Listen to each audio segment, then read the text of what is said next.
জয়গুরু। শ্রী ঠাকুরের পূর্বজন্মের স্মৃতিচারণ। প্রফুল্লদা জিজ্ঞেস করলেন শ্রী ঠাকুরকে, আপনার নাকি পূর্বজন্মের বৃত্তান্ত মনে আছে?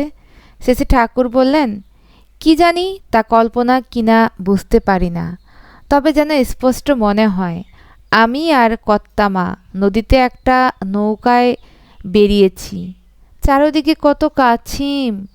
কর্তামাকে এই কথা জিজ্ঞেস করেছি, কর্তামা আমার কথা উড়িয়ে দিয়েছেন। আমার মনে পড়ে এক সময় পাহাড়ের পাদদেশে ছিলাম, একটা পাথরের উপর আমি বসতাম, সামনে দিয়ে পূর্বাবাহী ছোট নদী বয়ে যেত, সেখানে লাল লাল সুন্দর পথ। আমার একটা বউ ছিল, সে আমাকে খুব ভালোবাসতো।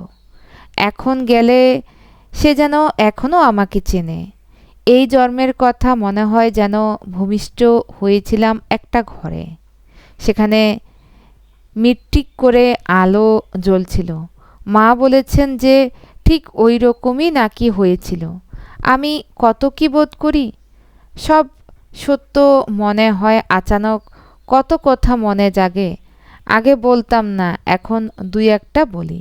সূত্র আলোচনা প্রসঙ্গে প্রথম খণ্ড। সকলকে আমার আনন্দিত জয়গুরু।